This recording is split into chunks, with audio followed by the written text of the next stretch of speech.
Assalamualaikum warahmatullahi wabarakatuh.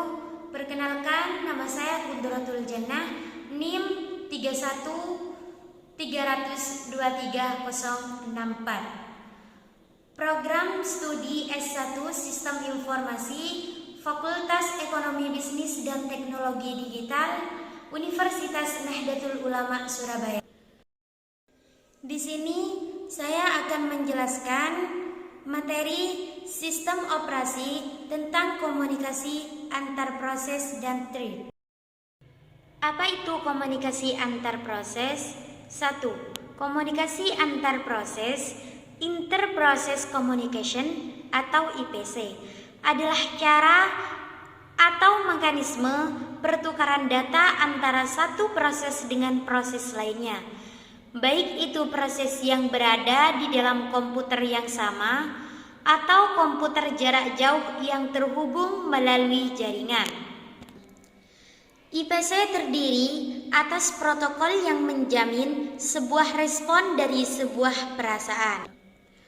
Proses-proses yang membutuhkan komunikasi adalah proses-proses yang ingin dikomunikasikan harus memiliki sebuah cara untuk memilih satu dengan yang lain. Proses-proses yang ingin dikomunikasikan dapat menggunakan komunikasi langsung atau tidak langsung. Komunikasi langsung. Bentuk komunikasi langsung adalah proses melakukan komunikasi langsung ke proses lain. Pada komunikasi langsung harus disebutkan nama proses secara eksplisit. Contohnya, send dalam kurung P, pesan, yang artinya mengirim pesan ke proses P. Yang kedua, receive dalam kurung Q, pesan, yang artinya menerima pesan dari proses Q. Komunikasi tidak langsung. Pada komunikasi tak langsung, pengiriman atau penerimaan pesan dilakukan melalui kotak surat mailbox. Mailbox adalah suatu objek yang mana pesan-pesan ditempatkan oleh proses atau dapat dihapus. Tiap-tiap mailbox memiliki identitas unik. Dua buah proses dapat saling berkomunikasi hanya jika mereka saling menggunakan mailbox secara bersamaan. Contohnya, send dalam kurung A, message, yang artinya mengirim pesan ke mailbox A. Reface dalam kurung A, message, menerima pesan dari mailbox A. Sinkronisasi, yaitu komunikasi antar proses, membutuhkan flash by calls untuk mengirim dan menerima data primitif. Terdapat rancangan yang berbeda-beda. Dalam implementasi setiap primitif pengiriman pesan mungkin dapat diblok atau dapat diblocking, juga dikenal dengan nama sinkron atau asinkron. Buffering, yaitu baik komunikasi itu langsung atau tak langsung. Penukaran pesan oleh proses memerlukan antrian, sementara pada dasarnya terdapat 3 jalan di mana antrian tersebut diimplementasikan. Yang pertama yaitu zero capacity, yang artinya kapasitas 0. Dan yang kedua, bounded capacity, yang artinya kapasitas terbatas. Dan yang ketiga, unbounded capacity, yang artinya kapasitas tak terbatas. Jadi, ini pengertian dan jenis-jenis dari komunikasi antar proses. Dan ini selanjutnya adalah thread. Pengertian thread. 1. Thread merupakan unit dasar eksekusi dalam suatu program komputer. Treat merupakan bagian dari proses yang dapat dijadwalkan dan dieksekusi secara independen. Dalam satu proses, dapat terdapat beberapa treat yang berjalan secara bersamaan, memungkinkan program untuk melakukan tugas secara paralel. Setiap treat memiliki urutan eksekusi sendiri, memiliki program counter yang menunjukkan instruksi berikutnya yang akan dieksekusi, serta memiliki ruang stack dan register yang terpisah. Treat juga dapat berbagai memori dan sumber daya dengan treat lain dalam proses yang sama.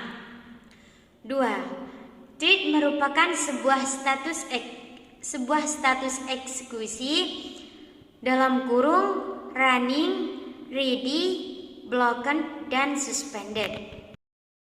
Secara informal, proses adalah program yang sedang dieksekusi. Ada dua jenis proses, yaitu satu proses berat atau heavyweight, yang kedua proses ringan atau kadang disebut dengan treat.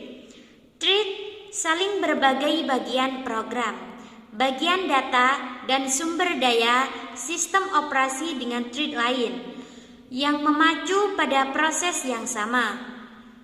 Dengan banyak kontrol, treat dapat melakukan lebih dari satu pekerjaan pada waktu yang sama. Kelebihan dan kekurangan. 1. Kelebihan: pengaturan dan pembuatan treat lebih cepat. 2. Kekurangan: apabila kernelnya merupakan treat tunggal, maka apabila salah satu user level treat menjalankan blocking system call, maka akan mengakibatkan seluruh proses diblok, walaupun ada treat lain yang dapat jalan dalam aplikasi tersebut. Jenis-jenis treat. Dalam konteks yang lebih sederhana dan mudah dipahami, ada beberapa jenis-jenis treat, yaitu diantaranya 1. Treat dalam konteks menjahit. Treat atau bagian ini digunakan untuk menghubungkan bagian-bagian kain menjadi satu. Ada berbagai jenis benang seperti benang kapas, benang sutra, dan benang-benang lainnya. 2. Treat dalam konteks teknologi informasi.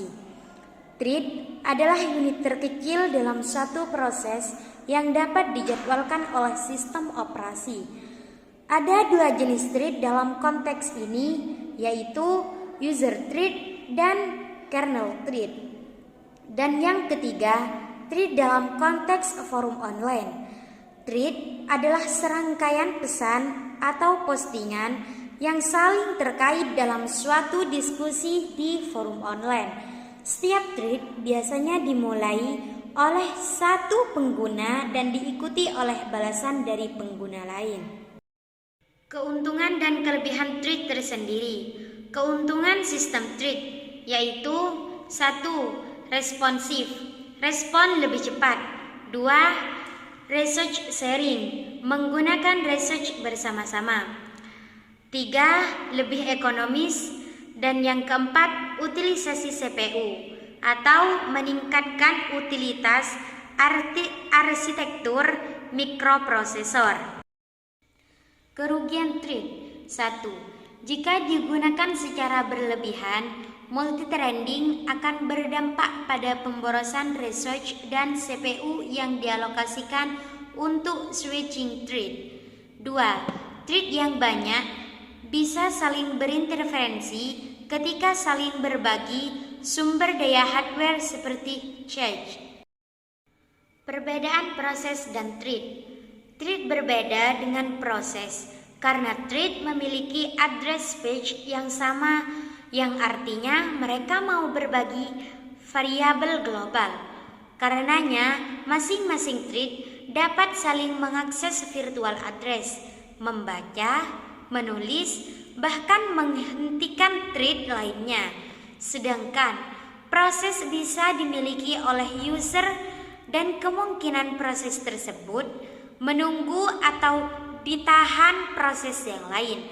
Proses selalu dimiliki oleh suatu user sehingga mereka dapat saling bekerja sama, tidak saling bersentuhan. Jadi itu penjelasan materi komunikasi antar proses dan thread. Terima kasih, mungkin itu yang bisa saya presentasikan. Wallahul muwaffiq ila aqwamit thoriq. Assalamualaikum warahmatullahi wabarakatuh.